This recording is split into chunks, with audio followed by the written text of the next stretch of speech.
بسم الله الرحمن الرحيم إن الحمد لله نحمده ونستعينه ونستغفره من يهده الله فلا مضل له ومن يضلل فلا هادي له وأشهد أن لا إله إلا الله وحده لا شريك له وأشهد أن سيدنا ونبينا وحبيبنا وشفيعنا وقرة أعيننا محمدا عبده ورسوله صلی اللہ تبارک و تعالی علیہ وعلی آلہ واصحابہ وازواجہ وذریتہ وبارک وسلم تسلیما کثیرا اما بعد فاعوذ باللہ من الشیطان الرجیم بسم اللہ الرحمن الرحیم وما اوتیتم من شیء فمتاع الحیاة الدنیا وزینتها وما عند اللہ خیر وابقى افلا تعقلون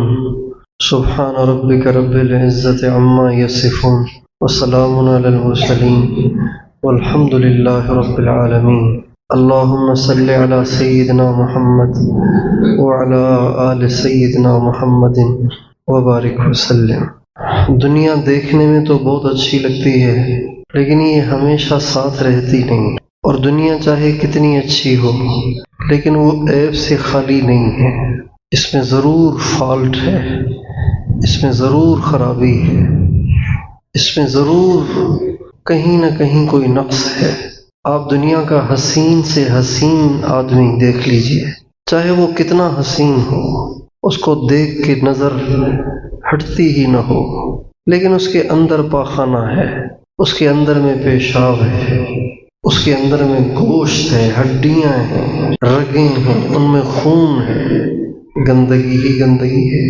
آپ دنیا کا گھر چاہے کتنا اچھا بنا لیں لیکن وہ پتھر سے بنے گا یا مٹی سے بنے گا۔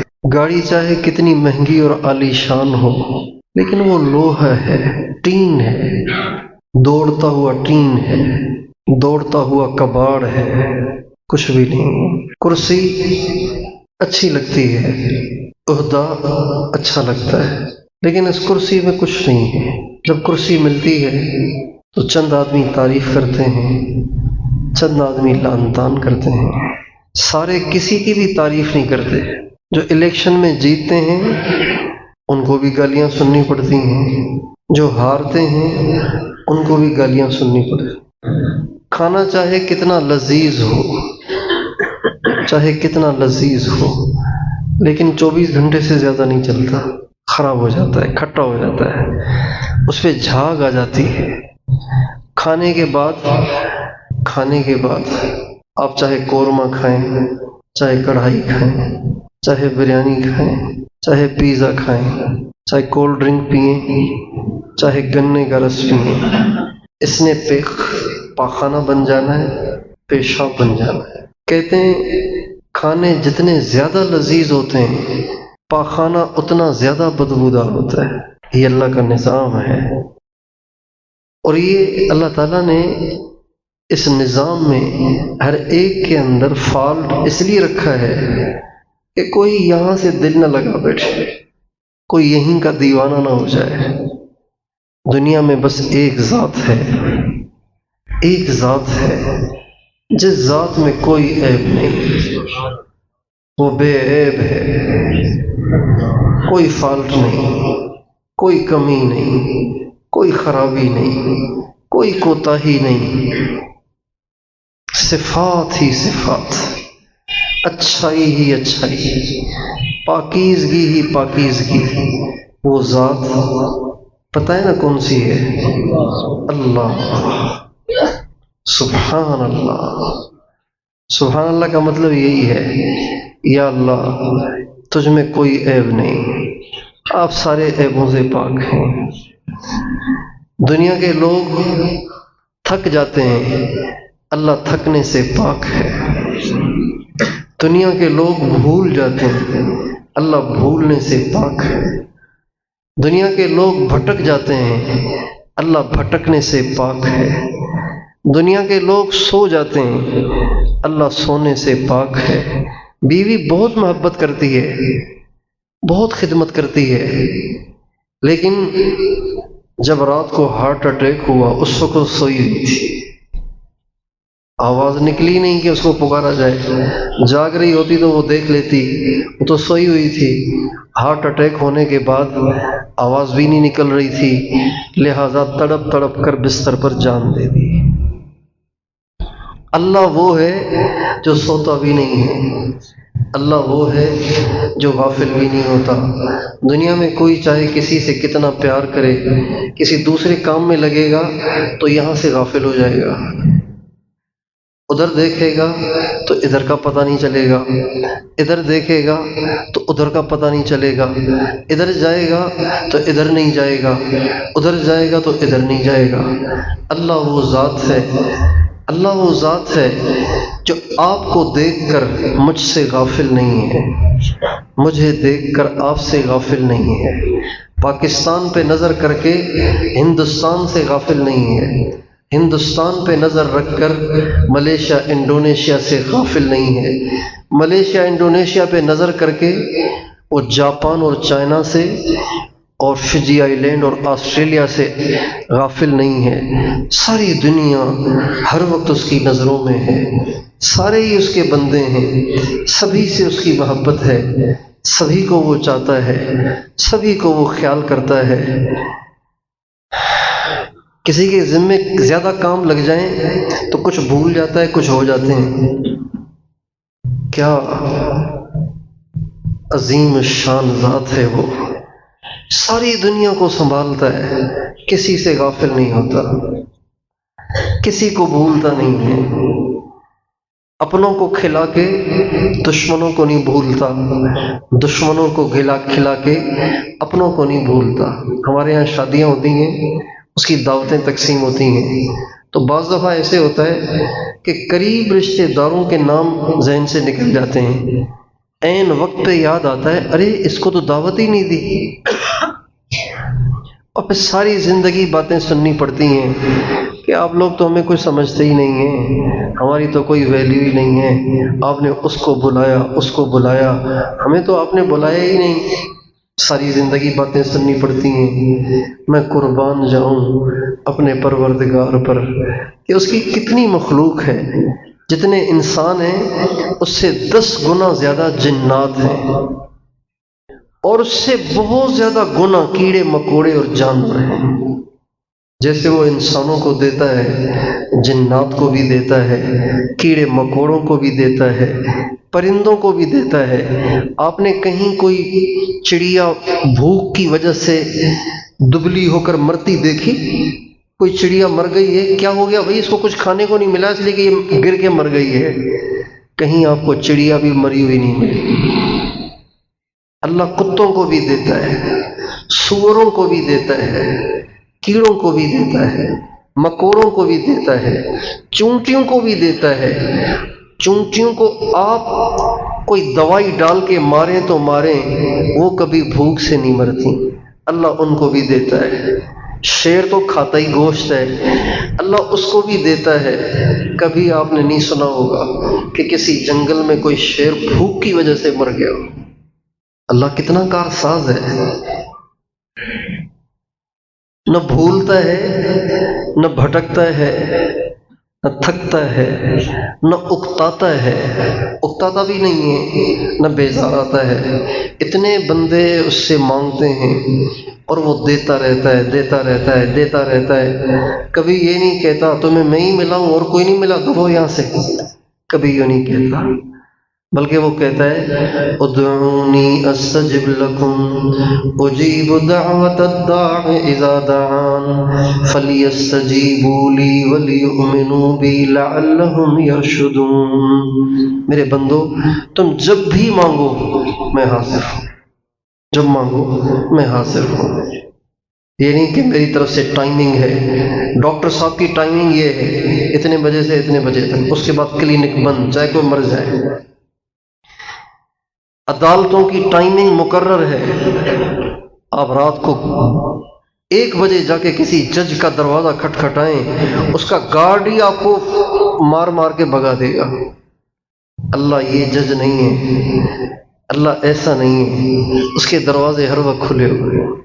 24 گھنٹے، رات کو پکارو اس کی بھی سنتا ہے، دن کو پکارو اس کی بھی سنتا ہے، اور صرف ماننے والوں کی نہیں سنتا، نافرمانوں کی بھی سنتا ہے۔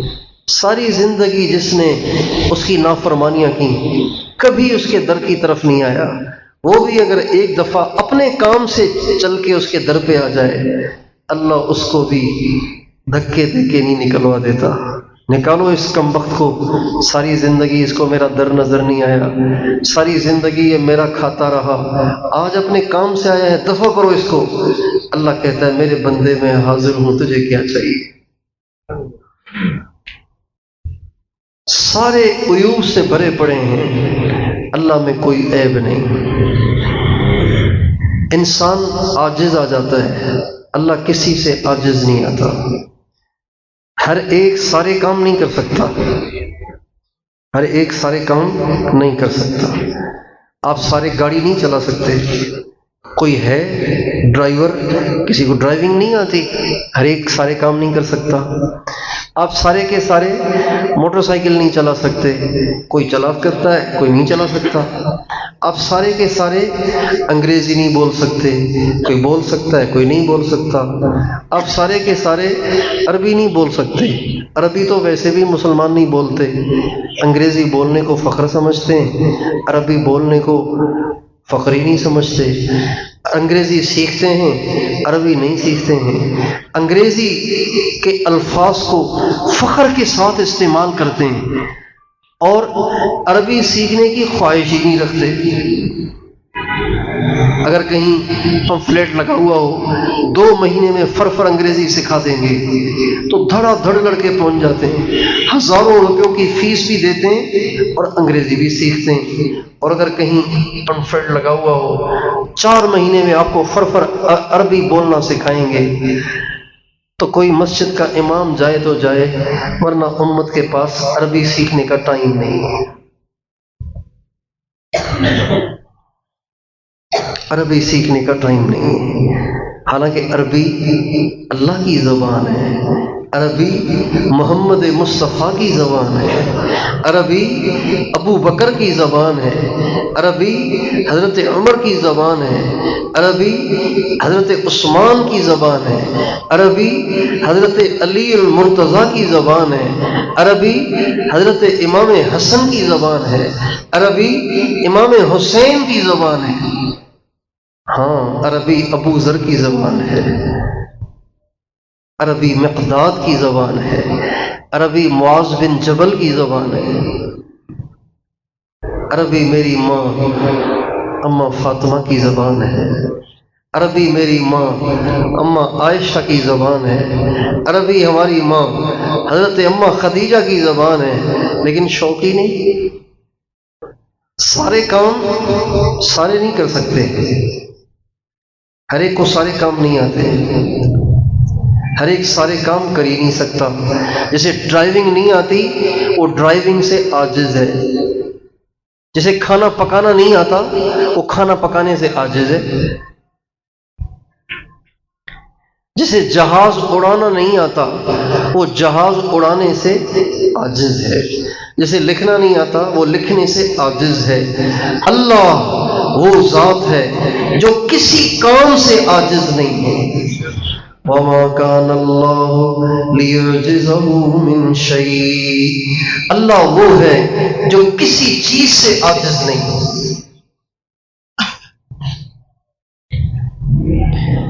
ہمارا کوئی مالدار چاہے کتنا مالدار ہو، سارے شہدادپور کو نہیں خرید سکتا،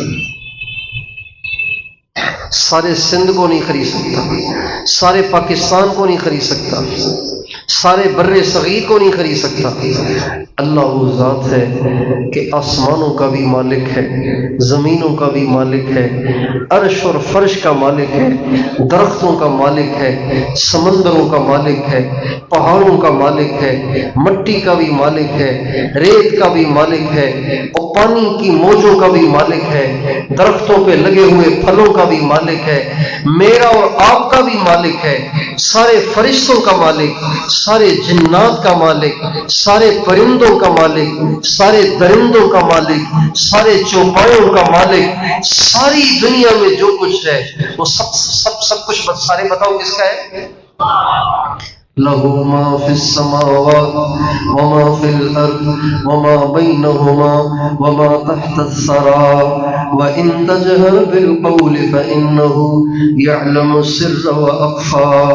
اللہ تعالیٰ فرماتے ہیں صرف میری ملکیت ہے آسمان، صرف میری ملکیت ہے زمین، اور صرف میری ملکیت ہے جو کچھ آسمانوں میں ہے، صرف میری ملکیت ہے وہ سب جو زمینوں میں ہے، صرف میری ملکیت ہے وہ سب جو زمین آسمان کے بیچ میں ہے، اور صرف میری ملکیت ہے وہ جو آسمانوں سے اوپر ہے، اور صرف میری ملکیت ہے وہ جو زمین سے نیچے ہے۔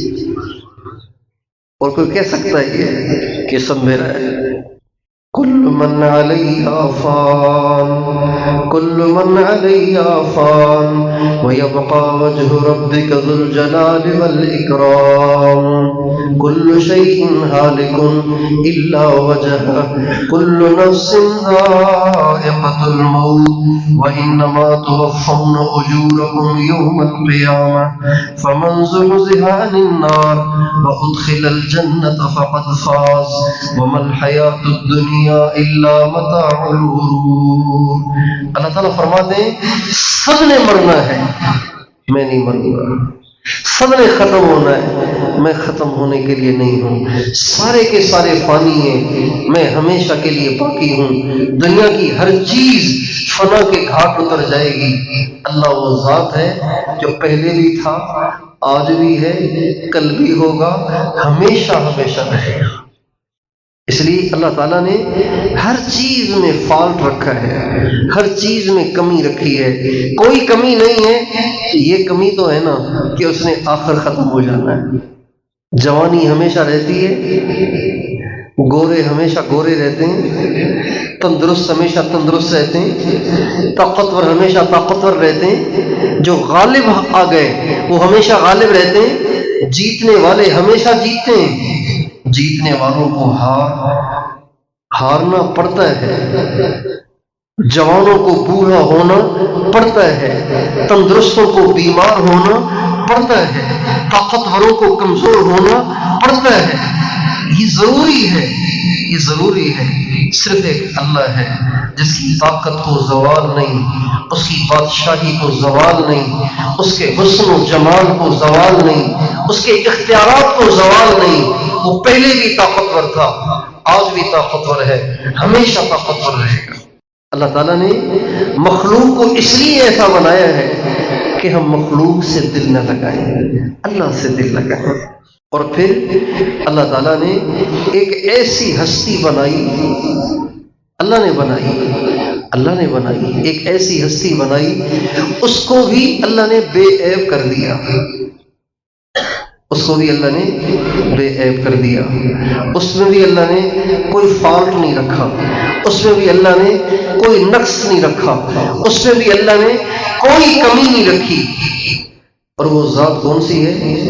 حضرت محمد مصطفیٰ احمد مجتبیٰ صلی اللہ علیہ وسلم۔ اور ان کو اللہ نے بے عیب اور بے نظیر اور بے مثل اور بے مثال اس لیے بنایا تاکہ ہماری نسل کسی اور کو فالو نہ کرے، انہی کو فالو کرے۔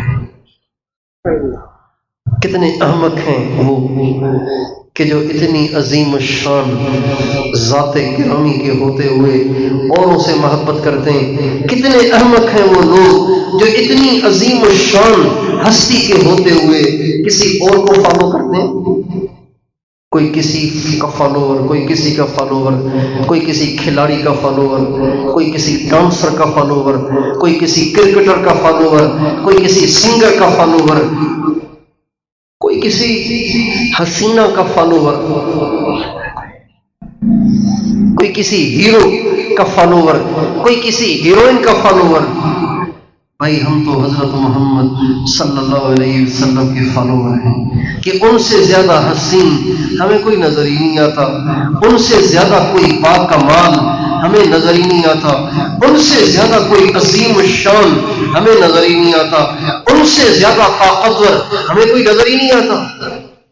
وَأَحْسَنَ مِنْكَ لَمْ تَرَ قَطُّ عَيْنِي وَأَجْمَلَ مِنْكَ لَمْ تَلِدِ النِّسَاءُ خُلِقْتَ مُبَرَّأً مِنْ كُلِّ عَيْبٍ كَأَنَّكَ قَدْ خُلِقْتَ كَمَا تَشَاءُ لَنَا شَمْسٌ وَلِلْآفَاقِ شَمْسٌ وَشَمْسِي خَيْرٌ مِنْ شَمْسِ السَّمَاءِ وَاللَّهِ لَا يَأْتِي الزَّمَانُ بِمِثْلِهِ إن الزمان بمثله لبخيل لواميز زليخا لو رأين جبينه لآثرن بالقطع القلوب على اليد۔ یہ میں نے کئی عاشقوں کے کئی اشعار آپ کو سنایا۔ سب سے پہلا شعر سنایا حضرت حسان بن ثابت کا۔ وہ فرماتے ہیں یا رسول اللہ، آپ سے زیادہ حسین کسی آنکھ نے دیکھے، آپ سے زیادہ جمال والا کسی ماں نے جنائی نہیں۔ اور یا رسول اللہ، جب آپ کے حسن و جمال میں غور کرتا ہوں تو مجھے ایسے لگتا ہے کہ جیسے اللہ تعالیٰ نے آپ ہی سے پوچھ پوچھ کے آپ کو بنایا ہے۔ پوچھ پوچھ کے چیز جو بنتی ہے نا، وہ آرڈر والی چیز جو آرڈر پہ بنتی ہے وہ اچھی ہوتی ہے۔ خلقت مبرأ من كل عیب كأنك قد خلقت كما تشاء مبرأ۔ یا رسول اللہ، اللہ نے آپ کو بنایا ہی بے عیب ہے، یہ نہیں کہ آپ میں عیب تھے پھر آپ نے محنت کی، ریاضتیں کی، مجاہدے کیے پھر آپ اچھے ہو گئے، ایسے نہیں، آپ پیدائشی اچھے ہیں، پیدائشی اچھے۔ جی ہاں حضور، ہمارے حضور پیدائشی اچھے ہیں۔ بچے جب ماں کے پیٹ سے نکلتے ہیں نا تو ان کے اوپر گندگی ہوتی ہے، گندگی سے نکلتے ہیں تو گندگی ہوتی ہے۔ جب وہ باہر نکلتے ہیں پھر ان کو نہلایا دھلایا اور پاک صاف کیا جاتا ہے، لیکن میرے حضور جب ماں کے پیٹ سے آئے تو پہلے ہی نہائے ہوئے تھے۔ بچہ جب ماں کے پیٹ سے آتا ہے تو اس کی ناف ماں کی ناف کے ساتھ جڑی ہوتی ہے، پھر اس کو کاٹنا ہوتا ہے۔ میرے نبی جب دنیا میں آئے تو آپ کی ناف جڑی ہوئی نہیں تھی، کاٹی تو تب جائے نا جب جڑے، حضور کی ناف جڑی ہوئی نہیں تھی۔ ماں بچے کی ناف ماں کی ناف کے ساتھ جڑی ہوتی ہے۔ کیوں جڑی ہوتی ہے؟ اس لیے کہ ماں جو کھانا کھاتی ہے نا، ماں جو کھانا کھاتی ہے اس کے خون بنتا ہے، اس خون کے ذریعے سے اللہ تعالیٰ بچے کو غذا دیتا ہے اور پھر وہ بچہ بڑھتے بڑھتے بڑھتے بڑھتے بڑھتے بڑھتے تیار ہوتا ہے۔ ماں کے خون سے وہ بچہ پروان چڑھتا ہے، تیار ہوتا ہے، لیکن خون تو ناپاک ہوتا ہے نا۔ ہمارے نبی کی ناف کو اللہ نے اپنی ماں کی ناف کے ساتھ جوڑا ہی نہیں۔ اللہ نے ہمارے نبی کے لیے بڑھنے کا، پلنے کا، پروان چڑھنے کا اور غذا کا نظام خود چلایا، ماں کا محتاج نہیں کیا۔ جب بچہ ماں کے پیٹ سے آتا ہے تو اس کا ختنہ کیا جاتا ہے، ختنہ کیا جاتا ہے۔ یہ جو کھال ہے نا، یہ اچھی کھال نہیں، گندی کھال ہے، اس کو کاٹ کے الگ کیا جاتا ہے۔ ہمارے نبی کو اللہ نے گندی کھال دی نہیں۔ اب ماں کے پیٹ سے آئے تو آپ کا ختنہ پہلے ہی ہوا تھا۔ خلقت مبرأ من كل عيب كأنك قد خلقت كما تشاء۔ اب بات سمجھ میں آ گئی نا؟ اے نبی، آپ پیدائشی پاک ہیں، یعنی کہ آپ بعد میں جا کے اچھے ہوئے ہیں، آپ پیدائشی اچھے ہیں، پیدائشی بے عیب ہیں، پیدائشی آپ بے مثل اور بے مثال ہیں۔ بچہ جب ماں کے پیٹ سے باہر آتا ہے تو آتے ہی روتا ہے، روتا ہے۔ بچہ اگر روئے نہیں تو وہ بچہ نہیں ہے۔ بچہ اگر روئے نہیں، ڈاکٹر سمجھتے ہیں اس کو، بڑی عمروں والے سمجھیں گے اس کو، بچہ اگر ماں کے پیٹ سے نکلتے ہی نہیں روئے گا تو پھر نہیں بچے گا۔ بچے کا ماں کے پیٹ سے نکل کے رونا ضروری ہے۔ میرے نبی جب ماں کے پیٹ سے نکلے تو روئے نہیں، بلکہ نکلتے ہی سجدے میں گر گئے، سجدے میں گر گئے۔ خلقت مبرأ من كل عيب كأنك قد خلقت كما تشاء۔ میرے حضور، اللہ نے آپ کو پیدا ہی کیا بے عیب۔ اور دوسرا شعر میں نے آپ کو اماں عائشہ کا سنایا۔ اماں عائشہ ایک دفعہ اللہ کے نبی گھر میں رات کو عشاء کے بعد فارغ ہو کے جب گھر تشریف لے گئے، جو ہی گھر تشریف لائے تو اماں عائشہ نے آپ کو دیکھ کے ایک شعر پڑھا، لنا شمسن وللآفاق شمسن وشمسی خیر من شمس السماء۔ آفاق، آسمان کے پاس بھی ایک سورج ہے، ہمارے پاس بھی ایک سورج ہے، لیکن ہمارے سورج کے کیا کہنے، وہ سورج تو نکلتا ہے جب دن آتا ہے، ہمارا سورج اس وقت نکلتا ہے جب عشاء ہو چکتی ہے۔ وہ سورج تو صبح کو نکلتا ہے، صبح کو تو ویسے ہی روشنی ہوتی ہے، ہمارا سورج جو نکلتا ہے وہ عشاء کے بعد نکلتا ہے۔ واللہ لا یأتی الزمان بمثلہ ان الزمان بمثلہ لبخیل۔ یہ ایک عرب شاعر کا شعر ہے، وہ کہتے ہیں اللہ کی قسم زمانہ ایسا نہیں لا سکتا، اللہ کی قسم زمانہ ایسا نہیں لا سکتا، زمانے کے پاس ایسا دوسرا ہے ہی نہیں کہ لائے۔ اور ایک شعر اور اماں عائشہ کا سنایا۔ اماں عائشہ اس شعر میں نبی کریم صلی اللہ علیہ وسلم کے حسن و جمال کو بیان کرتی ہیں اور فرماتی ہیں کہ یوسف علیہ السلام بہت خوبصورت تھے، تو عزیز مصر، جو مصر کا خزانچی تھا، عزیز مصر، بادشاہ کہیں اسے یا خزانچی کہیں اسے، وزیر خزانہ کہیں اسے، اس کے گھر میں رہتے تھے، اس کی بیوی ان پہ عاشق ہو گئی، وہ بہت خوبصورت تھے۔ جب یہ عاشق ہو گئی تو اس کی جو یہ عورتیں جو ہوتی ہیں نا، یہ اپنے راز اپنی سہیلیوں کے پاس ضرور شیئر کرتی ہیں، چونکہ ان کا پیٹ کچا ہوتا ہے۔ عورت کے پاس کبھی راز کی بات نہ کہنا، اس کا پیٹ کچا ہوتا ہے۔ عورتیں اندر کی بات اندر میں نہیں رکھتی، کمزور ہوتی ہیں نا، پیٹ میں رکھنے کے لیے بھی طاقت چاہیے، عورتیں کمزور ہوتی ہیں۔ تو اس نے اس کی تعریفیں کی اپنی سہیلیوں کے سامنے، ہمارے پاس لڑکا رہتا ہے، ایسا ہے ایسا ہے، بس میں تو مر رہی ہوں اس کے اوپر۔ تو سہیلیوں نے کہا دماغ تو ٹھیک ہے تمہارا؟ الحمدللہ، یہدیکم اللہ ویصلح بالکم۔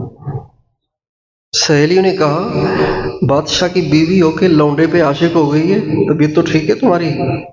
بہت تانے دیے اس کو، بہت لان تان کیا اس کو۔ جب انہوں نے زیادہ لان تان کیا نا تو اس نے تنگ آ کے کہا ٹھیک ہے، ایک دفعہ تم بھی دیکھ لو اسے، پھر مجھے بتانا، تم بھی نہ اس کی دیوانی ہو گئی تو پھر مجھے کہنا۔ چنانچہ اس نے اپنی سہیلیوں کو ایک جگہ بٹھایا، یہاں بٹھا دیا، اور ان کے ہاتھ میں چاقو تھے اور پھل تھے، ادھر بھی کمرہ تھا اور ادھر بھی کمرہ تھا، یہ برآمدے میں بیٹھی ہوئی ہیں اس کی سہیلیاں۔ یوسف علیہ السلام ادھر کے کمرے میں تھے، یوسف علیہ السلام کو پتہ ہی نہیں کہ کیا نظام چل رہا ہے باہر۔ یوسف علیہ السلام سے کہا کہ آپ اس کمرے سے نکل کے وہاں جائیں، فلاں کام ہے وہ کر کے آئیں۔ یوسف علیہ السلام تو خادم تھے تو وہ نکلے اپنے کام سے ادھر جانے کے لیے۔ جب نکلے اور ان عورتوں کے سامنے سے گزرے جو کہ پھل کاٹ رہی تھیں، اب ہوتا کیا ہے، آپ دیکھیے میری طرف، یہ سیب ہے، یہ چاقو ہے، آپ نے اس سے پھل ایک پھانک کاٹ لی، پھانک کاٹ لی، تو اب ایک اور پھانک کاٹی، ایک اور پھانک کاٹی، یہاں تک کہ سیب ختم ہو گیا۔ اب آپ نے ایک اور سیب اٹھانا ہے نا، ایک اور سیب اٹھانا ہے، پھر اس کو کاٹنا ہے۔ ہوا کیا، جب حضرت یوسف علیہ السلام نکلے نا تو وہ جو پھل کاٹ رہی تھیں دیکھتی بھی رہیں اور چاقو بھی چلتا رہا، دیکھتی بھی رہیں چاقو بھی چلتا رہا، دیکھتی بھی رہیں چاقو بھی چلتا رہا۔ وہ پھل تو ختم ہو گیا، آگے آ گئی انگلیاں، انہوں نے انگلیوں پہ بھی چاقو چلا لیے، لیکن یوسف علیہ السلام کے چہرے میں وہ ایسی مگن اور محو ہو گئیں، قطعن ایدیہن، انہوں نے انگلی کا ایک ٹکڑا، دوسرا ٹکڑا، تیسرا ٹکڑا، چوتھا ٹکڑا، انگلیوں کے ٹکڑے ٹکڑے کر دیے، پھل کے بعد اپنے ہاتھوں کی پھانکیں کر دیں، لیکن ان کو پتہ ہی نہیں چلا، ایسی مگن ہوئی۔ اب اس سے اندازہ لگائیں یوسف علیہ السلام کیسے ہوں گے، اور یہ کسی تاریخ کا واقعہ نہیں، قرآن کا واقعہ ہے۔ فلما رأينه أكبرنه وقطعن أيديهن وقلن حاش لله ما هذا بشرا إن هذا إلا ملك كريم۔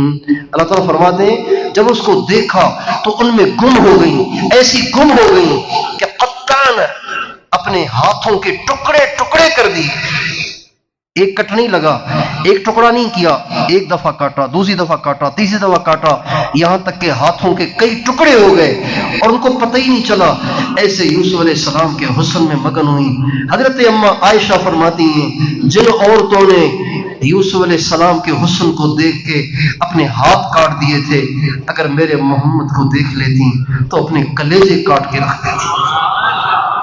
لوامی زلیخا لو رأین جبینہ لآثرن بالقطع القلوب علی الید، جنہوں نے انگلیاں کاٹ دی تھیں وہ یہاں انگلیاں نہیں کلیجے کاٹ دیتی۔ میرے محمد اتنے حسین تھے۔ پسینہ تو بدبودار ہوتا ہے نا، پسینہ تو بدبودار ہوتا ہے۔ اگر کسی کا پسینہ نکل رہا ہو، کپڑے سارے گیلے ہوں گرمی کے موسم میں، اگر وہ آپ سے گلے ملے آپ کو اچھا لگے گا؟ بہت سے لوگوں کو عادت ہوتی ہے، پسینے سے شرابور ہوتے ہیں، کپڑے گیلے ہو رہے ہوتے ہیں، پھر بھی کہتے ہیں گلے ملو، دل سے دل ملاؤ۔ بھائی دل تو ہے اندر، ابھی تو پسینے سے پسینہ ملے گا، دل تو نہیں ملے گا، بدبو سے بدبو ملے گی۔ یہ ضمن میں بات آ گئی ہے، ہمیشہ کسی سے ملتے وقت اپنی سچویشن دیکھنی چاہیے کہ میں اس قابل ہوں کہ ملوں۔ بعضوں کے ہاتھ گیلے ہوتے ہیں، وضو کر کے آ رہے ہوتے ہیں، ہاتھ گیلے ہوتے ہیں، گیلے ہاتھوں کے ساتھ دوسرے سے چپک جاتے ہیں، پسینے سے شرابور ہو رہے ہوتے ہیں اور دوسرے کے ساتھ گلے مل کے چپک جاتے تھے اور کہتے ہیں فیض لینا ہے، فیض لینا ہے، اگلے سے فیض لینا ہے اور اپنا بدبودار پسینہ دینا ہے۔ ایسے نہیں کرنا چاہیے۔ بعضوں کی عادت ہوتی ہے خام خواہ اکرام کے لیے اگلے کو خوشبو لگاتے ہیں، پتہ نہیں وہ خوشبو جو آپ لگاتے ہیں ان کو پسند بھی، ہر ایک کی پسند اپنی ہوتی ہے۔ بعض دفعہ محبت میں کوئی اگلے کو خوشبو لگاتا ہے، اس بیچارے کو الرجی ہوتی ہے، اس کو نزلہ کھانسی زکام شروع ہو جاتا ہے، اس کا اکرام ہوا اور اس کی بے اکرامی ہو گئی۔ اکرام کے بھی آداب ہوتے ہیں، اکرام کا بھی ڈھنگ ہوتا ہے۔ بعض لوگ ایسی خوشبو لگاتے ہیں کہ سر میں درد ہو جاتا ہے، خود خوشبو لگا کے کھڑے ہوتے ہیں، پوری صف کی نماز خراب ہو رہی ہوتی ہے، ایسی خوشبو لگا کے کھڑے ہوتے ہیں۔ اس لیے ہمارے نبی کا ارشاد ہے کہ جمعے کے دن ضرور نہایا کرو، اس لیے کہ جمعے کے دن بہت سے لوگوں نے جمع ہونا ہوتا ہے، بہت سے لوگوں نے جمع ہونا ہوتا ہے۔ اب بہت سے لوگوں جمع ہیں، آپ نہائے ہوئے نہیں ہیں، جسم سے بدبو آ رہی ہے تو اوروں کو تکلیف ہوگی۔ جمعے کے دن نہانا سنت اسی وجہ سے قرار دیا گیا، جمعے کے دن کپڑے بدلنا اسی لیے ضروری قرار دیا گیا، جمعے کے دن خوشبو لگانا اسی لیے سنت قرار دیا گیا کہ مجمع ہوگا، آپ سے کسی کو تکلیف نہ ہو، راحت ہو۔ تو پسینے میں تو بدبو ہوتی ہے، لیکن حضرت ام حرام رضی اللہ تعالی عنہ فرماتی ہیں کہ ایک دن اللہ کے نبی میرے گھر میں تشریف لائے آرام کرنے کے لیے، شدید گرمی تھی، دوپہر کا وقت تھا، سرکار میرے گھر میں لیٹے ہوئے تھے، تو جب آپ کی آنکھ کھلی تو میرے ہاتھ میں شیشی تھی، جس چٹائی پر آپ لیٹے ہوئے تھے میں اس چٹائی پر شیشی کو رگڑ رگڑ کے اس سے آپ کا پسینہ اکٹھا کر رہی تھی۔ تو آپ نے پوچھا ام حرام یہ کیا کر رہی ہو؟ شیشی میں کیا ہے؟ کہ یا رسول اللہ آپ کا پسینہ جمع کر رہی ہوں۔ تو آپ نے فرمایا میرے پسینے کو کیا کرو گی؟ کہ یا رسول اللہ دنیا کی کسی خوشبو میں وہ خوشبو نہیں جو آپ کے پسینے میں ہے۔ ایک دفعہ آپ نے حجامہ کروایا، حجامہ سمجھتے ہیں؟ پچھنے لگواتے، خون نکلواتے، آپ نے حجامہ لگوایا، اس سے خون نکلا۔ حضرت عبداللہ ابن زبیر سے فرمایا یہ خون جا کے کہیں دفن کراؤ، خون دفن کراؤ۔ حضرت عبداللہ ابن زبیر تھوڑی دیر کے بعد آ گئے، آپ نے فرمایا کیا کیا؟ کہا جی خون۔ کیا کیا؟ کہا جی پی لیا۔ آپ نے فرمایا اس پیٹ پہ دوزخ کی آگ حرام ہے جس پیٹ میں میرا خون جائے۔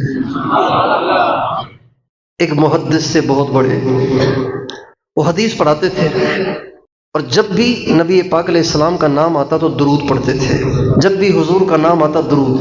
ہمیں بھی اس کا معمول بنانا چاہیے، جب بھی آپ علیہ السلام کا نام آئے درود پڑھنا چاہیے، جب بھی آئے۔ یہ ہم نے دیکھا عربوں میں یہ ماشاءاللہ چیز بہت عام ہے، یہ ہمارے اجمی نہیں پڑھتے۔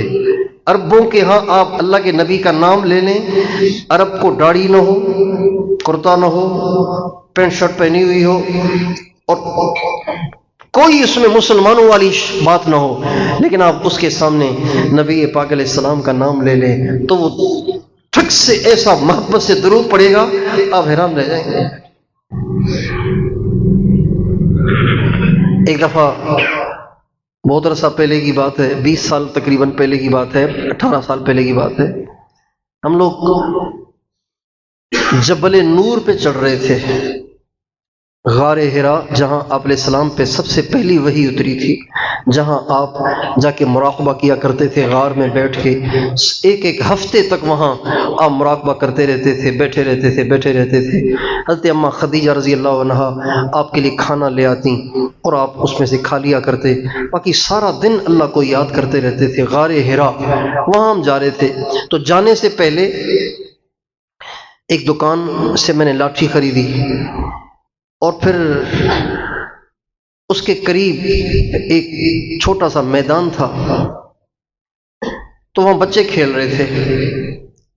دکان ایک ہی تھی، اس زمانے میں آبادی نہیں تھی وہاں، بالکل ایک ہی دکان تھی جس سے لاٹھی خریدی، باقی سنسان تھا۔ چند بچوں کو میں نے دور سے دیکھا تو بڑی خوشی ہوئی، عرب بچوں سے مل لیں گے، میں ان کے پاس آگے چلا گیا۔ تبلیغ والا جہاں لوگوں کو دیکھے گا کہے گا تھوڑی سی بات کر لوں، ہم اس کے پاس چلے گئے، بچوں کو میں نے سلام کیا، انہوں نے سلام کا جواب دیا، میں نے ان کو دعوت دینا شروع کی۔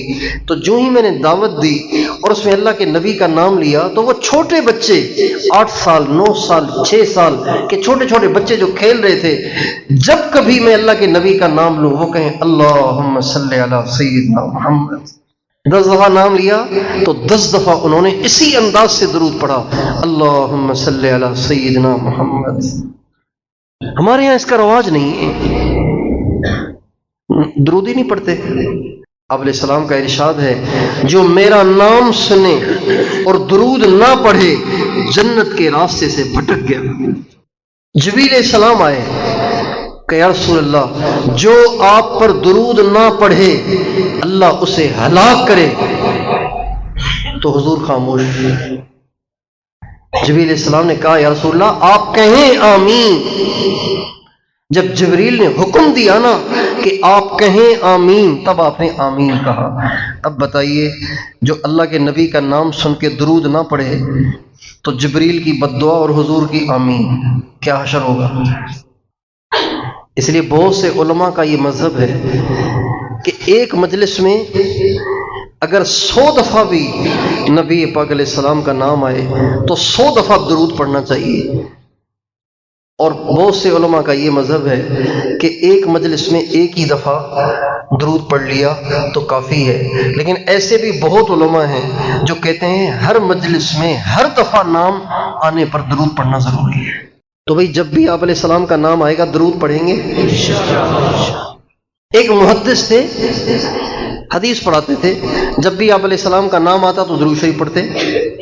ایک دفعہ سبق پڑھانے آئے تو بہت خوشبو آ رہی تھی، بہت خوشبو آ رہی تھی۔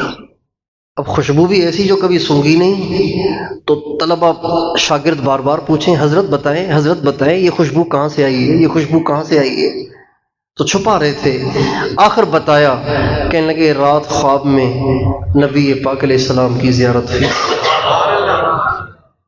اور آپ نے فرمایا ادھر لا وہ منہ جس منہ سے تو مجھ پر درود پڑتا ہے، یہ کہہ کر آگے بڑھ کر اللہ کے نبی نے بوسہ دیا، کہنے لگے شرم کے مارے میں اپنے ہونٹ تو حضور کے سامنے کر نہ سکا، یوں جو کیا تو اللہ کے نبی کے ہونٹ ادھر آ کر لگے، اس لیے یہاں سے خوشبو پھوٹ رہی ہے۔ جس کے ہونٹ خواب میں لگنے سے خوشبو پھوٹے، اس کی خوشبوؤں کے کیا کہنے ہیں۔ حضرت پیران پیر شیخ عبد القادر جیلانی رحمۃ اللہ علیہ بہت بڑے بزرگ ہیں، بہت بڑے بزرگ ہیں، اتنے بڑے بزرگ ہیں کہ ہم اور آپ تو سوچ بھی نہیں سکتے کہ وہ کہاں تھے۔ ولیوں کے سردار ہیں، ولیوں کے امام ہیں، ولیوں کے بادشاہ ہیں، لیکن عربی نہیں آتی تھی ان کو، اجمی تھے، عالم تو بہت بڑے تھے لیکن فصیح عربی ان کو نہیں آتی تھی۔ آپ علیہ السلام کی خواب میں زیارت ہوئی، بغداد میں تھے، آپ علیہ السلام کی خواب میں زیارت ہوئی، آپ نے فرمایا میرے بیٹے عبد القادر تم لوگوں کے سامنے تقریر کیوں نہیں کرتے ہو، تم لوگوں کے سامنے واعظ و نصیحت کیا کرو نا، تاکہ لوگوں کو ہدایت ملے اور لوگ آپ کی باتیں سنیں۔ کہا یا رسول اللہ بغداد جیسا علمی شہر اور جہاں فصاحت اور بلاغت ہر طرف عام ہے، وہاں میرے جیسے اجمی کی کون سنے گا۔ آپ علیہ السلام نے فرمایا ادھر لا اپنا منہ، اور آپ نے ایک دفعہ، دو دفعہ، تین دفعہ اپنے منہ مبارک سے لعاب نکال کے ان کے منہ میں ڈالا۔ کہتے صبح کو میں نے تقریر شروع کی تو عوام بادشاہ بھی تقریر میں آنا شروع ہو گئے، بادشاہ بھی، جس کے لعاب کی یہ برکت ہو تو ان کے اعمال میں کیا برکت ہوگی، ان کی سنتوں میں کیا برکت ہوگی۔ آج ہمارا مسلمان، آج ہمارا نوجوان پتہ نہیں کن لفنگوں کے پیچھے چل رہا ہے، لفنگوں کے پیچھے۔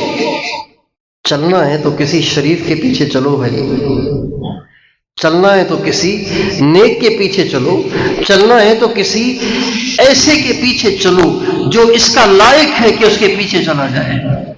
معراج کی رات کو نبی کریم صلی اللہ علیہ وسلم کو حضرت جبریل نے براق پہ بٹھایا، اور 1 مہینے کی مسافت ہے بیت اللہ سے مسجد اقصیٰ، بیت المقدس، 1 مہینے کی مسافت ہے، 1 مہینے کی مسافت۔ دعا کریں اللہ بیت المقدس کو یہودیوں کے ہاتھ سے چھڑا دے۔ پتہ نہیں کب وہ دن آئے گا کہ ہم بیت المقدس میں جا کے نماز پڑھیں گے۔ کہو انشاءاللہ، پڑھیں گے نہیں پڑھیں گے؟ تمنا ہے کہ نہیں؟ کس کس کے دل میں تمنا ہے؟ مکے بھی جائیں، مدینے بھی جائیں، بیت المقدس بھی جائیں۔ یہ تینوں ہماری جگہ ہیں۔ یہ تینوں کس کی جگہ ہیں؟ ان میں سے کوئی یہودیوں کی نہیں، ان میں سے کوئی عیسائیوں کی نہیں، اور یہ ہماری نہیں ہے، یہ اللہ کی ہیں۔ اللہ نے اسے مسلمانوں کا وارث بنایا، مسلمانوں کو اس کا وارث بنایا۔ لوگ کہتے ہیں بھئی آپ کے پاس ایک کعبہ ہے نا، ایک قبلہ ہے نا، تو ایک ان کو دے دو، جھگڑا ختم۔ بہت سے آپ کے معاشرے میں پھیلے ہوئے لبرل قسم کے مسلمان یہ مشورے آپ کو دیں گے اور یہ پٹی آپ کو پڑھائیں گے، بھائی 2 قبلے ہیں نا، ایک آپ لے لو، ایک ان کے پاس رہنے دو۔ سبھی پہ آپ ہی نے قبضہ کرنا ہے، کوئی ٹھیکہ لیا ہے آپ نے سارے قبلوں پہ قبضہ کرنے کا؟ ہم ان سے یوں کہیں گے کہ بھائی ہم نے ٹھیکہ نہیں لیا، ہمارے باپ کی جگہ نہیں ہے، یہ اللہ کی جگہ ہیں۔ ان الارض للہ یورثها من یشاء والعاقبۃ للمتقین۔ اللہ تعالیٰ فرماتے ہیں یہ سب میری جگہیں ہیں، لیکن میں جس کو چاہوں وارث بناؤں، اور وارث ان کو بناؤں گا جو متقی ہیں۔ اور یہودی متقی نہیں ہیں، عیسائی متقی نہیں ہیں، متقی صرف مسلمان۔ بیت المقدس ہمارا ہے، کعبہ بھی ہمارا ہے، مدینہ بھی ہمارا ہے۔ اللہ ہمیں تینوں کی بار بار زیارت عطا فرمائے۔ وہ دن خدا کرے کہ مدینے کو جائیں ہم، خاک در رسول کا سرما لگائیں ہم۔ مدینے کی کیا بات ہے، مکے کی کیا بات ہے، بیت المقدس کی کیا بات ہے۔ ہمارے نبی کو حضرت جبریل نے براق پہ بٹھایا اور بٹھا کے تشریف لائے بیت المقدس۔ جب ہمارے نبی آئے نا تو بہت بڑا مجمع، جیسے رائن کا اجتماع ہو، بہت بڑا اجتماع۔ تو اللہ کے نبی نے پوچھا حضرت جبریل سے، جبریل یہ کون ہیں اتنے سارے؟ کہا یہ آدم علیہ السلام سے لے کے عیسیٰ علیہ السلام تک 1,24,000 پیغمبر آج اللہ نے یہاں اکٹھے کیے ہیں، اور اللہ یہ بات ثابت کرنا چاہتا ہے کہ آپ آئے تو بعد میں ہیں لیکن آپ امام ہیں، یہ مقتدی ہیں۔ آپ مصلی پہ آئیے، یہ سب آپ کے پیچھے نماز پڑھیں گے۔ چنانچہ ہمارے نبی نے مصلی پہ کھڑے ہو کے امامت کی، اور سارے نبیوں نے ہمارے نبی کے پیچھے اقتدا کی اور مقتدی بن کر کھڑے ہوئے، اور ساری دنیا کی نسل کو یہ پیغام دیا گیا، فالو کرنا ہے تو اس کو کرو جس کو انبیاء بھی فالو کرتے ہیں۔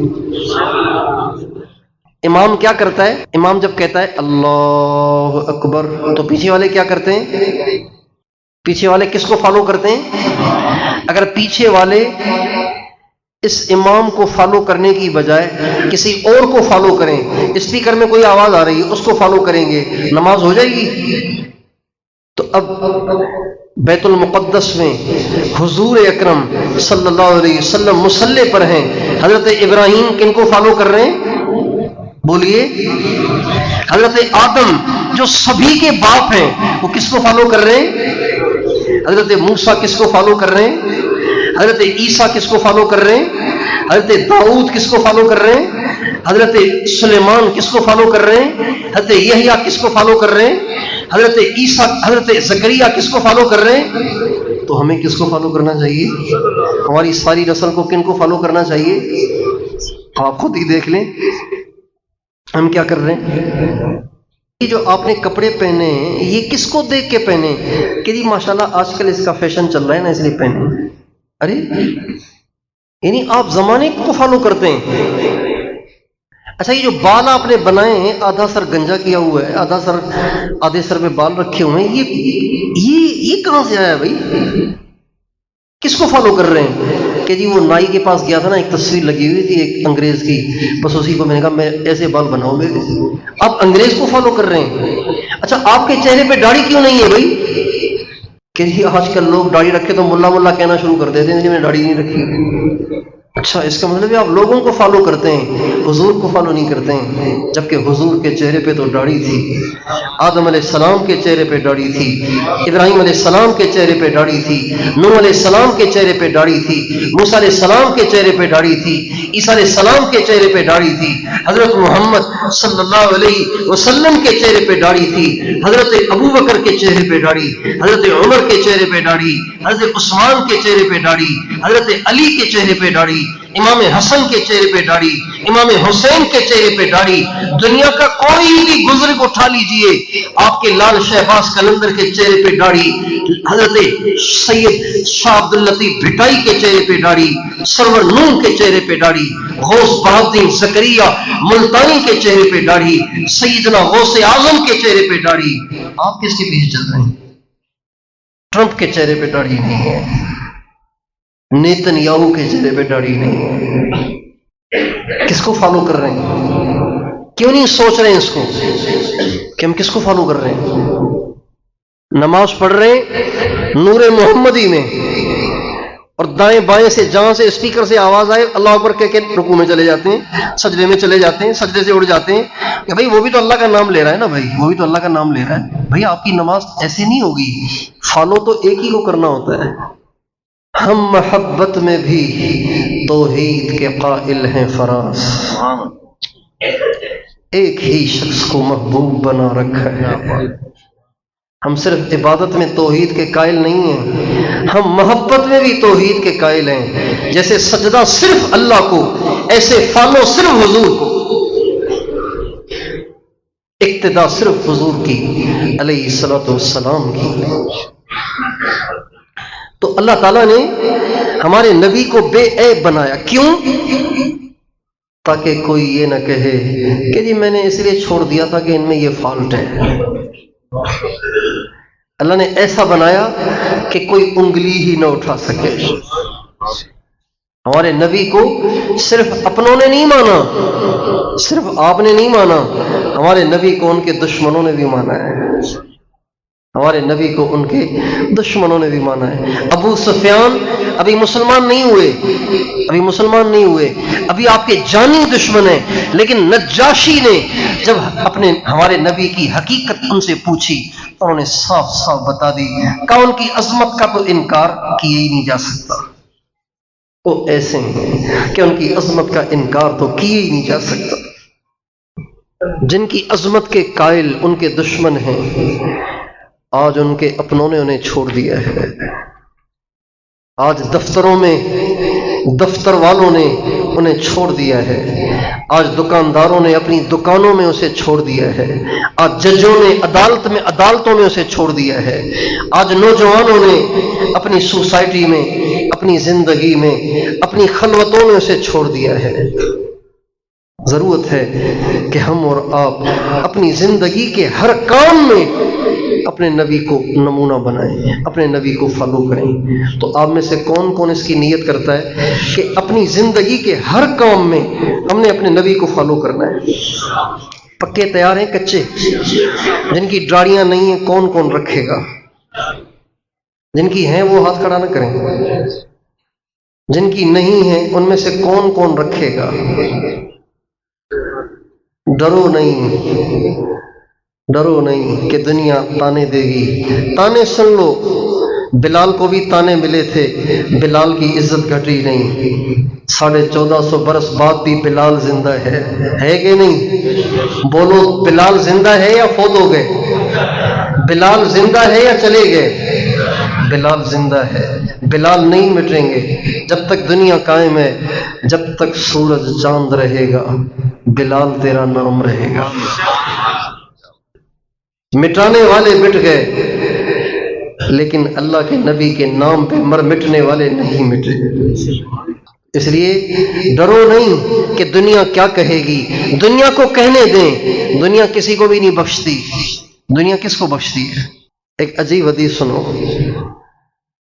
حلیۃ الاولیاء ایک کتاب ہے، اس میں ایک روایت ہے کہ ایک دفعہ حضرت موسیٰ علیہ السلام نے اللہ تعالیٰ سے کہا، یا اللہ آپ مجھے ایسا بنائیں نا کہ سارے مجھے اچھا کہیں۔ چونکہ جب کوئی برا کہتا ہے تو بڑا دکھ ہوتا ہے، تکلیف ہوتی ہے کہ نہیں ہوتی؟ یا اللہ آپ مجھے ایسا بنا دیں کہ سب مجھے اچھا کہیں۔ اللہ تعالیٰ نے فرمایا، موسیٰ ایسا تو میں خود بھی نہیں ہوں، سارے تو مجھے بھی اچھا نہیں کہتے،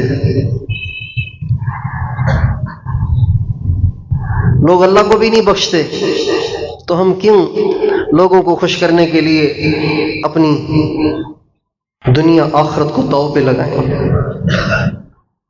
اور پھر یہ سب باتیں وہ سوچے گا جس کے اندر میں محبت نہیں ہوگی۔ جو عاشق ہوتا ہے نا وہ اندھا ہوتا ہے۔ عاشق کیا ہوتا ہے؟ بولیے، عاشق کیا ہوتا ہے؟ اندھا ہوتا ہے، اسے کچھ نظر ہی نہیں آتا۔ جیسے کسی لڑکی سے عشق ہو جائے تو وہ پھر یہ نہیں سوچتا کہ باپ بدنام ہو جائے گا، ماں بدنام ہو جائے گی، خاندان بدنام ہو جائے گا، میری بدنامی ہوگی، سوچتا ہی نہیں، اندھا ہوتا ہے۔ جسے نشے سے عشق ہو جائے تو وہ اندھا ہو جاتا ہے، وہ بیوی کو برباد کرتا ہے، بچوں کو رلا دیتا ہے، گھر بیچ دیتا ہے، مال سارا برباد کر دیتا ہے، پراپرٹیاں ضائع کر دیتا ہے۔ نشہ اسے چاہیے، چاہے گھر بک جائے، نشہ اسے چاہیے۔ یہ عشق ہے، عشق آدمی کو اندھا کر دیتا ہے۔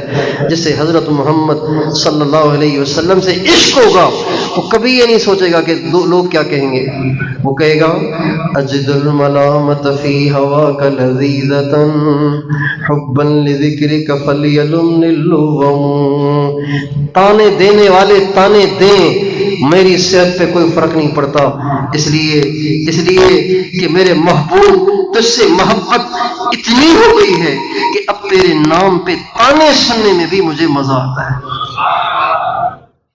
اجد الملامت فی ہواک لذیذتا حبا لذکرک فلیلمن اللوم۔ ایک عربی شاعر کا شعر ہے کہ ملامت کرنے والے، لان تان کرنے والے کرتے رہیں، میرے محبوب مجھے تجھ سے اتنی محبت ہو گئی ہے کہ اب تو تیری محبت میں مجھے گالیاں سننے میں بھی مزہ آتا ہے۔ تو یہ سب محبت نہ ہونے والی باتیں ہیں، یہ ہو جائے گا، وہ ہو جائے گا۔ لڑکے کہتے ہیں پھر رشتہ نہیں ملے گا، لڑکی نہیں ملے گی۔ ارے تم اللہ کے بن کے تو دیکھو، محمد مصطفیٰ صلی اللہ علیہ وسلم کے غلام بن کے تو دیکھو، خدائے پاک کی قسم اللہ تمہیں انمول نہ کر دے تو کہنا۔ تو کون کون اب اپنی زندگیاں تبدیل کریں گے؟ پہلی بات، نماز نہیں چھوڑنی کبھی بھی، مرنے مر جاؤ نماز پڑھنے ضرور آؤ، اٹھوا کے بھی آؤ، مسجد میں آ کے نماز پڑھیں، پانچوں نمازیں، کچھ بھی ہو جائے، اپنے سارے گھر کو نمازی بنائیں، اپنے گھر کے کسی فرد کو بے نمازی نہ چھوڑیں۔ بیوی نہیں پڑھ رہی، بیٹی نہیں پڑھ رہی، بہن نہیں پڑھ رہی، بچے نہیں پڑھ رہے، پیار سے محبت سے ان کو سمجھاؤ، اپنے گھر میں فضائل اعمال کی تعلیم شروع کر لیں، آہستہ آہستہ سنتے سنتے سنتے سنتے ایک دن آئے گا کہ وہ ضرور نمازیں شروع کر لیں گے۔ محبت سے سمجھائیں، اپنے سارے محلے کو نمازی بنائیں، اپنے سارے علاقے کو نمازی بنائیں، کوئی بے نمازی نہ رہے۔ ایک بات۔ دوسری بات، داڑیاں نہ منڈاؤ، داڑیاں نہ منڈاؤ، داڑیاں نہ منڈاؤ، داڑھی رکھو، کبھی داڑھی نہ منڈاؤ۔ ہے ایک واقعہ لکھا ہے، اگر آپ تھکے نہیں ہیں تو سنا دوں؟ ایک واقعہ لکھا ہے، ایک فارسی زبان کے کوئی بڑے صاحب قلم تھے، انہوں نے ایک کتاب لکھی نبی کریم صلی اللہ علیہ وسلم کی عظمت اور شان میں۔ تو یہ کتاب پھیلتے پھیلتے کہیں دور دراز کسی دوسرے علاقے میں گئی، ایک آدمی نے دیکھی، کہا یار عجیب کتاب لکھی ہے، یہ تو کوئی بڑا عاشق رسول ہے۔ تو وہ بیچارہ دور دراز سے سفر کر کے آیا زیارت کرنے کے لیے کہ اس عاشق کی زیارت تو کروں جس نے ایسی زبردست کتاب لکھی ہے۔ جب آیا تو وہ تھے نہیں، معلوم کیا بھائی کہاں ہیں؟ کہا وہ نائی کے پاس گئے ہیں۔ یہ صبر نہیں کر پا رہے تھے، یار اس عاشق کی زیارت تو کروں نا۔ یہ نائی کے پاس پہنچ گئے، نائی کے پاس گئے تو داڑھی منڈا رہے ہیں، تو وہ سر پکڑ کے بیٹھ گئے، کہنے لگے ہائے سارا سفر برباد، میں تو زیارت کرنے آیا تھا کہ کوئی بڑا عاشق رسول ہوگا، ایسی کتاب لکھی ہے، لیکن یہ تو بیچارے داڑھی منڈا رہے ہیں۔ تو بڑا دکھ ہوا اور کہنے لگے آغا ریشمی تراشی، آغا صاحب داڑھی منڈا رہے ہیں آپ؟ کہنے لگے داڑھی منڈا رہا ہوں، اللہ کا شکر ہے کسی کا دل نہیں دکھاتا ہوں، دل دکھانا تو بڑا جرم ہے، داڑھی منڈا رہا ہوں، اللہ کا شکر ہے کسی کا دل نہیں دکھاتا ہوں۔ تو کہنے لگے ہاں کسی کا دل تو آپ نہیں دکھاتے ہوں گے، لیکن اللہ کے نبی کا دل آپ ضرور دکھا رہے ہیں۔ جب یہ جملہ کہا تو وہ پانی پانی ہو گئے، نائی سے کہنے لگے بس کر، بس آج میں توبہ کرتا ہوں، اب نہیں آؤں گا تیرے پاس۔ ترکت ہوا لیلا وسودا بمعزل وعدت الى مصحوب اول منزلی، چھوڑ دی میں نے سارے شوق، اب چھوڑ دیے، آج کے بعد میں اپنے نبی کا سچا غلام ہوں۔ تو آپ سارے نیت کریں داڑھی نہیں منڈانی۔ لوگ کہتے ہیں کہ یار داڑھی بھی رکھو پھر دو نمبریاں بھی کرو، تو کیسے رکھیں داڑھی؟ دو نمبریاں تو ہم سے چھوٹتی نہیں ہیں، تو بھائی داڑھی کاٹنا بھی دو نمبری ہے، ایک دو نمبری تو چھوڑ دو نا، اللہ کرے گا دوسری بھی چھوٹ جائیں گی، یہ بھی تو دو نمبری ہے نا۔ کہتے ہیں مسلمان شکل کافروں والی، یہ دو نمبری نہیں ہے، تو 1-2 نمبر ہی چھوڑ دیں، پھر اللہ سے دعا کریں یا اللہ 1-2 نمبر ہی چھوڑ دیے باقی بھی چھوڑا دیں، اور ہو جائے تو توبہ کر لیں۔ اللہ نے کب کہا ہے کہ ایک ہی دفعہ توبہ کروں گا پھر معاف نہیں کروں گا؟ اللہ تو کہتے ہیں 1000 دفعہ آ اور معافی مانگ اور آئندہ نہ کرنے کا عزم کر۔ میرے بندے تو معافیاں مانگ مانگ کے تو تھک سکتا ہے، تیرا رب تجھے معاف کر کے نہیں تھک سکتا۔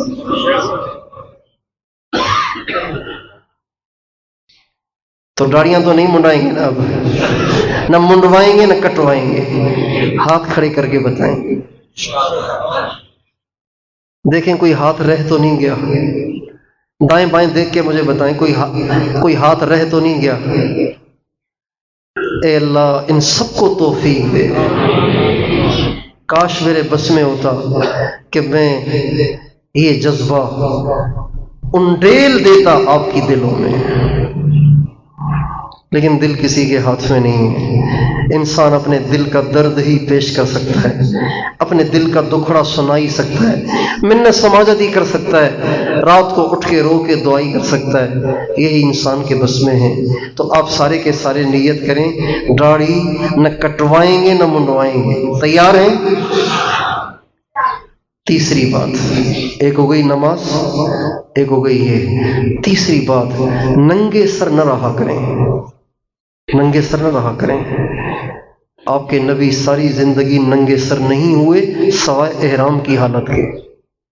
جب یہاں انگریز آیا نا، انگریز آیا یہاں 150 سال پہلے، بلکہ اب تو زیادہ ہو گئے، 150 سال یہاں رہا وہ، اس کو گئے ہوئے بھی کتنے سال، 70 سال ہو گئے، 70 سال تو 200 سال ہو گئے۔ تو جب انگریز یہاں آیا نا، تو انگریز نے آتے ہی جو قوانین جاری کیے نافذ کیے، ان میں سے ایک قانون یہ تھا کہ جتنے سرکاری ملازمین اور بڑے بڑے افسر ہیں ان سب کے سر ننگے ہونے چاہیے، ایک۔ اور جو میراثی ہیں، میراثی وہ جو ڈھول بجاتے ہیں، بینڈ بجاتے ہیں، میراثی اور گیٹوں پہ کھڑے ہوئے گارڈ اور ہوٹل کے بہرے، ان سب کو پگڑیاں پہنا دو۔ یہ انگریز نے جو قوانین یہاں جاری کیے بر صغیر میں، ان میں یہ ابتدائی قانون تھا کہ سارے افسروں وزیروں کے سر ننگے کر دیے جائیں، اور بہروں، ہوٹل کے بہرے کی کیا حیثیت ہوتی ہے؟ ہر ایک اس پہ حکم چلاتا ہے، ہوٹل کا بہرا اور بنگلے کے گیٹ پہ جو گارڈ کھڑا ہوتا ہے وہ، اور میراثی جو ڈھول بجاتے ہیں، جو ناچتے ہیں، ان سب کو پگڑیاں پہناؤ تاکہ اگلی نسل کا یہ ذہن بنے کہ ننگا سر کرنا بڑے لوگوں کا کام ہے اور پگڑی پہننا یہ گھٹیا لوگوں کا کام ہے۔ چنانچہ یہ ذہن بن گیا، یہ ذہن بن گیا، ایسا ذہن بنا کہ اب پگڑی پہن کے کسی معاشرے میں ماحول میں جاؤ تو سارے عجیب عجیب نگاہوں سے دیکھتے ہیں، یہ مولوی صاحب کہاں سے آ گئے یہاں پہ، یہاں اس کا کیا کام؟ یہ مولوی صاحب کا امیج نہیں ہے، یہ مولوی صاحب کا روپ نہیں ہے، یہ کسی امام کا روپ نہیں ہے، یہ کسی مولانا صاحب کا روپ نہیں ہے۔ بھئی میں نے تو یہ روپ اس لیے اپنایا ہے کہ محمد مصطفیٰ کا روپ یہی ہے۔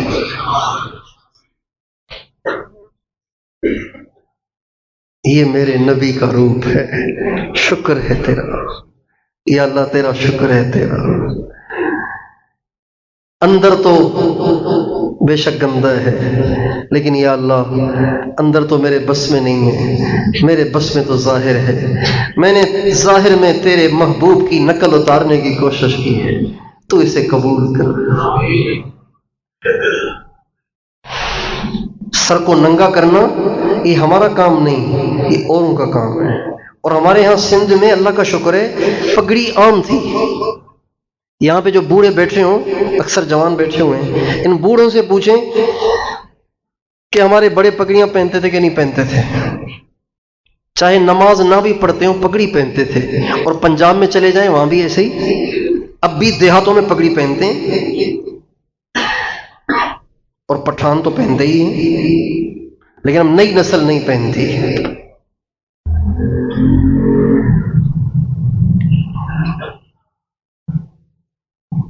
نقشے قدم نبی کے ہیں جنت کے راستے، اللہ سے ملاتے ہیں سنت کے راستے۔ سنت پہ چل کے تو دیکھو نا، اس میں کیا مزہ ہے، اور کچھ نہیں۔ اس روپ میں اگر میں مر گیا تو حضور کا سامنا تو کر سکوں گا نا، اور اگر اس کے دشمنوں والا روپ بنا کے مرا تو سامنا ہی نہیں کر سکوں گا، کیسے جاؤں گا سامنے؟ اور ان کے بغیر دوزخ سے بچنے کی امید بھی نہیں، وہی آخری آسرا ہیں۔ گنہگار کے لیے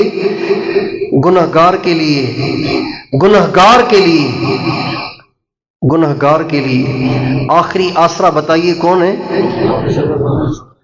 اللہ کے نبی۔ نیکیوں سے تو ہم نہیں بچیں گے، ہماری تو نیکیاں بہت تھوڑی ہیں، گناہ زیادہ ہیں، تو ہمارا تو بچنا مشکل ہے۔ لیکن اگر سرکار کا کرم ہو گیا تو بیڑا پار ہو جائے گا، کہو انشاءاللہ۔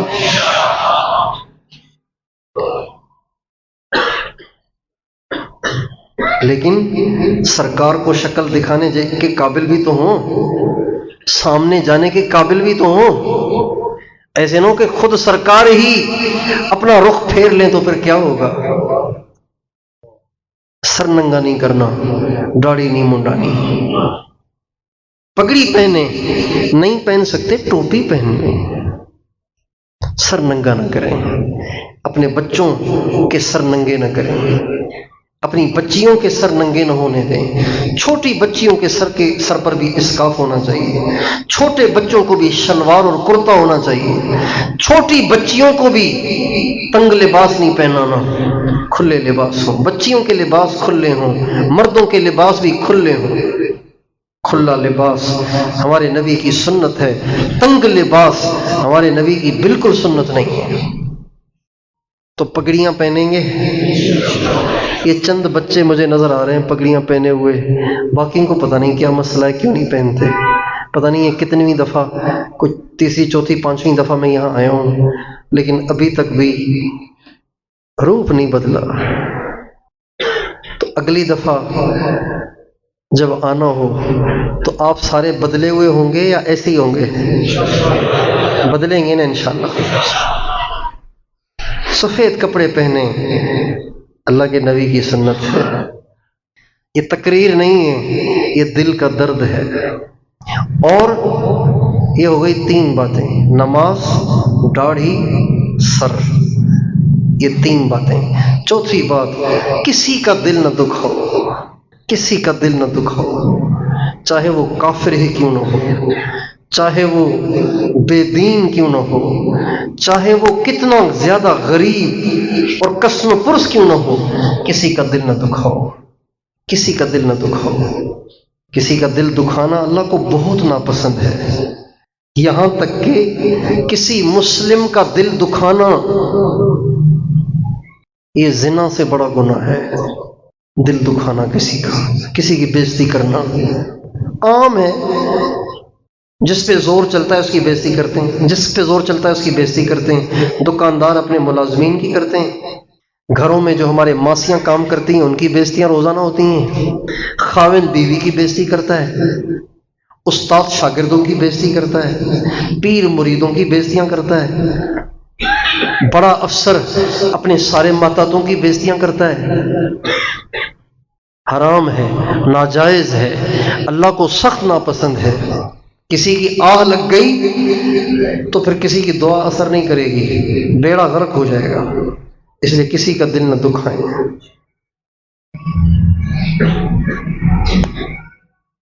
کسی کا دل نہ دکھائیں، کسی کی غیبت نہ کریں، کسی کی برائی زبان پہ نہ لائیں، چاہے کوئی کتنا برا کیوں نہیں ہے، آپ اس کی برائی زبان پہ نہ لائیں، اس لیے کہ جو اوروں کی برائی زبان پہ لاتا ہے وہ خود گندا ہو جاتا ہے اللہ کی نظر میں، وہ خود اللہ کی نظروں میں گندا ہو جاتا ہے۔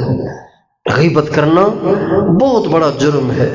غیبت عام ہے آج کل، داڑھیوں والے بھی آپس میں بیٹھے ہوئے ہیں اور غیبت کر رہے ہیں، وہ ایسا کرتا ہے، وہ ایسا کرتا ہے، اس نے یوں کیا، اس نے یوں کیا، اپنی نیکیاں برباد کر رہے ہیں۔ کسی کی غیبت نہ کریں۔ وَلَا يَغْتَبْ بَعْضُكُمْ بَعْضًا أَيُحِبُّ أَحَدُكُمْ أَن يَأْكُلَ لَحْمَ أَخِيهِ مَيْتًا فَكَرِهْتُمُوهُ وَاتَّقُوا اللَّهَ۔ لوگوں اللہ سے ڈرو، کسی کی غیبت مت کرو، کسی کی برائی زبان پہ مت لاؤ۔ کیا تمہیں پسند ہے کہ تم کسی کا گوشت کاٹ کے کھاؤ؟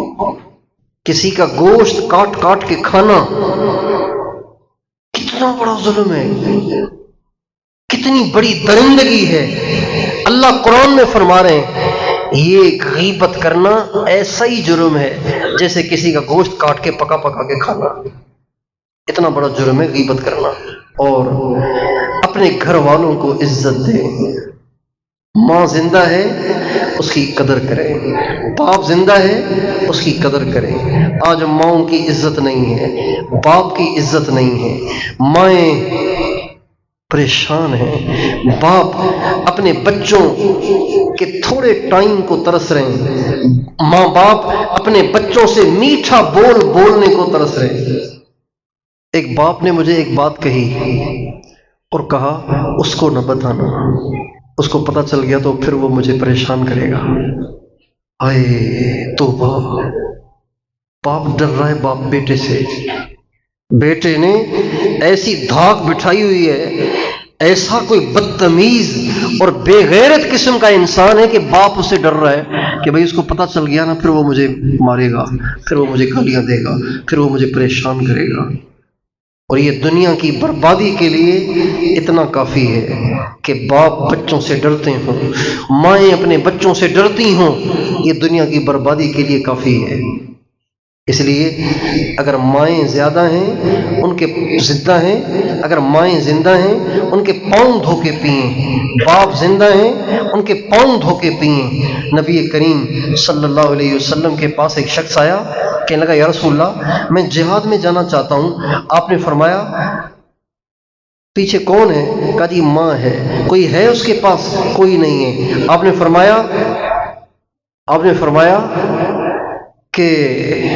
فرمایا تو جہاد میں نہ جا، ماں کے پاس جا۔ الزم رجلیہا، یہ لفظ مجھے یاد نہیں آ رہے تھے، یاد آ گئے۔ الزم رجلیہا فثمہ الجنہ، اس کے قدموں سے چمٹ جا، تیری جنت وہیں ہے۔ الفاظ کو تو دیکھیں نا، آپ علیہ السلام یہ بھی فرماتے تھے ارجع الیہا وخدمہا، چلا جا واپس اس کے پاس، اس کی خدمت چاکری کرتا رہ۔ آپ نے یہ نہیں فرمایا الزم رجلیہا، اس کے پاؤں سے جا کے چمٹ جا، فثمہ الجنہ، تیری جنت اس کے قدموں میں ہے۔ بہت خوش قسمت ہیں جن کی مائیں زندہ ہیں، بہت خوش قسمت ہیں جن کے باپ زندہ ہیں۔ ماں کی گود میں سر رکھنے میں جو مزہ ہے وہ کہیں نہیں ہے۔ باپ کے سائے تلے جو زندگی گزرتی ہے وہ باپ کے جانے کے بعد بہت یاد آتی ہے۔ دو جگہوں میں سر رکھنے میں بہت مزہ ہے، دو جگہوں میں سر رکھنے میں بہت مزہ ہے، ایک سجدے میں، ایک ماں کی گود میں۔ جنہوں نے چکھا ہے وہی سمجھ سکتے ہیں، جنہوں نے نہیں چکھا وہ نہیں سمجھ سکتے۔ مائیں زندہ ہیں ان کی خدمت کریں، اور اگر ماں باپ چلے گئے ہیں ان کی قبروں کی زیارت کریں، روزانہ ان کے لیے نام لے کر دعا کریں، روزانہ ہر نماز کے بعد یا اللہ میری ماں باپ کی بخشش کر، درجات کو بلند کر، جنت میں اعلیٰ مقام عطا کر، میری طرف سے ان کو بہترین جزائے خیر عطا فرما۔ روزانہ یہ دعائیں کریں ہر نماز کے بعد، اور ان کی قبروں کی زیارت کریں۔ ہمارے نبی کا ارشاد ہے جس نے ہر جمعے کو ماں باپ کی قبروں کی زیارت کی اس کے پچھلے سب گناہ معاف۔ جس نے ماں باپ کی قبروں کی زیارت کی نا جمعے کے دن، اس کے پچھلے گناہ معاف۔ لوگ ماں باپ کو دفنا کے بھول جاتے ہیں، کچھ دن جاتے ہیں پھر بھول جاتے ہیں، حالانکہ ماں باپ کو اپنی اولاد کے قبر پہ آنے کا انتظار ہوتا ہے۔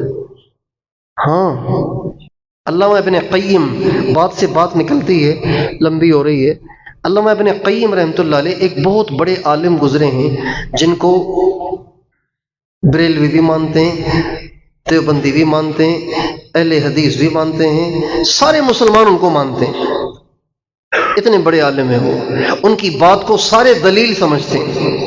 انہوں نے ایک واقعہ لکھا ہے اپنی کتاب میں، وہ فرماتے ہیں کہ ایک بیٹا اپنے باپ کی قبر پہ پابندی سے جایا کرتا تھا جمعے کے دن۔ ایک دفعہ وہ گیا نہیں، مجبوری تھی، گیا نہیں، تو کہتے ہیں رات کو اس کے والد اس کے خواب میں آئے، کہا بیٹا آپ آئے نہیں، میں انتظار کر کر کے سارا ٹائم ہی گزر گیا، تم آئے ہی نہیں۔ کہا ابو میرے آنے کا آپ کو پتہ چلتا ہے کیا؟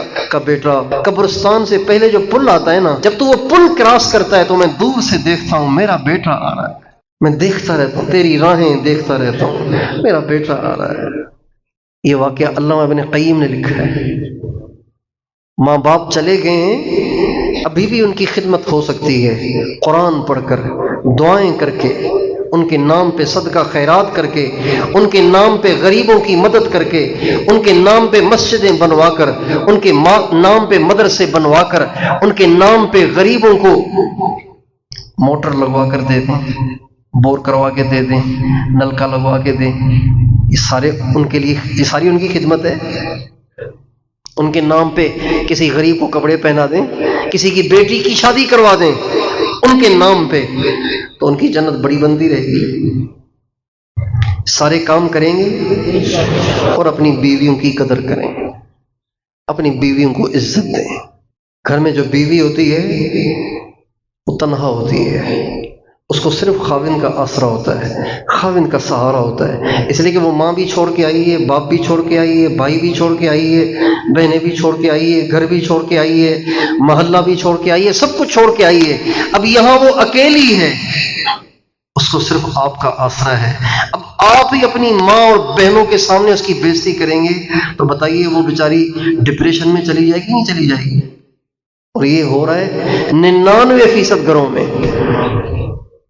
لوگ اپنی ماؤں کے سامنے بیوی کی بےزتی کرتے ہیں، بہنوں کے سامنے بیوی کی بےزتی کرتے ہیں، صرف ان کو خوش کرنے کے لیے۔ اگر اس سے کوئی غلطی ہوئی بھی ہے تو سب کے سامنے نہیں، الگ سے اسے پیار سے سمجھائیں، پیار سے، مار کے نہیں، پیار سے سمجھائیں، اس لیے کہ اس کی بہت بڑی قربانی ہے، بیوی کی بہت بڑی قربانی ہے۔ وہ اپنی عزت آپ کو پیش کر دیتی ہے، آپ کے بچوں کو 9 مہینے پیٹ میں رکھتی ہے، پھر ان کو جنتی ہے، پھر ان کو دودھ پلاتی ہے، آپ کے کپڑے دھوتی ہے، آپ کے لیے کھانا پکاتی ہے، آپ کی عزت کو محفوظ رکھتی ہے، کیا کچھ کرتی ہے بیوی، پھر بھی اس کی بےزتی ہو۔ اس لیے ہمارے معاشرے کی 99% عورتیں، بلکہ 99.99 عورتیں نفسیاتی مریض ہیں۔ گھروں میں ایسا ظلم ہوا ہے، ایسی زیادتیاں ہوئی ہیں کہ وہ بیچاری نفسیاتی مریض ہو گئی ہیں۔ ماں باپ کو بتا نہیں سکتی، ماں باپ کو بتائیں گی تو جھگڑا کھڑا ہو جائے گا، رشتہ ٹوٹ جائے گا، اور رشتہ ٹوٹ جائے گا تو کوئی رشتہ کرے گا نہیں۔ یہ بھی ہمارے معاشرے کا المیہ ہے کہ بیوہ سے شادی کوئی کرے گا ہی نہیں، مطلقہ سے کوئی شادی کرے گا ہی نہیں، یہ بھی المیہ ہے مسلم معاشرے کا۔ تو بھائی اپنی بیویوں کو عزت دیں گے انشاءاللہ۔ خیرکم خیرکم لأہلہ وانا خیرکم لأہلی، اللہ کے نبی کا ارشاد ہے تم میں سب سے بہتر وہ ہے جو بیوی کے ساتھ اچھا سلوک کرتا ہے، اور میں اپنی بیوی کے ساتھ سب سے اچھا سلوک کرتا ہوں۔ اور اللہ کے نبی صلی اللہ علیہ وسلم حجۃ الوداع میں جن باتوں کو بار بار دہراتے رہے ان میں سے ایک یہ تھی، استوصوا بالنساء خیرا، استوصوا بالنساء خیرا، استوصوا بالنساء خیرا۔ میری وصیت ہے اپنی بیویوں کے ساتھ اچھا سلوک کرنا۔ اے میری امت میری اس وصیت کو قبول کرو، اے میری امت میری اس وصیت کو قبول کرو، اے میری امت میری اس وصیت کو قبول کرو۔ حضور نے پارت کی ہے بیویوں کی، تو اپنے گھروں میں لڑائیاں چھوڑیں گے انشاءاللہ؟ لڑائیاں نہیں لڑیں گے نا بھائی، کمیاں کوتاہیاں ہر جگہ ہوتی ہیں، اس کو برداشت کریں۔ صرف ابو جہل کی ماروں پہ صبر نہیں کرنا، بیوی کی طرف سے آنے والی الٹی سیدھی حرکتوں پہ بھی صبر کرنا ہے۔ یہ نہیں کہ صرف امریکہ حملہ کرے گا پھر صبر کریں گے. بھائی بیوی تکلیف دے تو اس پہ بھی صبر کرنا ہے، اور بیوی کی تکلیف پہ صبر کرنے کا اجر امریکہ کی تکلیف پہ صبر کرنے سے زیادہ ہے. تو کریں گے صبر. ایک بلوچ آیا ہمارے پاس، اس کا بیٹا پڑھتا تھا ہمارے پاس. تو ایسی باتوں باتوں میں اس نے کہا کہ میں نے اس کو ترغیب دی. میں نے کہا بھائی کچھ وقت لگاؤ جماعت میں. اور کتنا وقت لگائے؟ کہا 4 مہینے. میں نے کہا بیوی کو وقت لگوایا؟ کہنے لگا نہیں. میں نے کہا بیوی کو بھی لگواؤ نا، بیوی کو کم از کم 15 دن تو لگواؤ نا بھائی. کہنے لگا کہ نہیں. میں نے کہا کیوں؟ کہ بیوی کو دبا کے رکھنا ہوتا ہے. یوں اشارہ کر کے کہا بیوی کو دبا کے رکھنا ہوتا ہے. یہ مسلمان ہے، یہ دیندار ہے، بیوی کو دبا کے رکھنا ہوتا ہے. ہمارے نبی کا ارشاد ہے کہ جو بیوی کو دباتا ہے وہ کمینہ ہے، اور جو بیوی سے دب جاتا ہے وہ کریم ہے. یغلبن الکریم ویغلبہن اللئیم. کمینہ آدمی بیویوں کو دبا کے رکھتا ہے اور بیویوں پہ غالب رہتا ہے. جو کریم قسم کا آدمی ہوتا ہے نا، شریف قسم کا آدمی، وہ بیوی سے دب جاتا ہے، ہنس کے ٹال دیتا ہے. اللہ تعالی ہم سب کو پورے دین پر چلنے کی توفیق عطا فرمائے.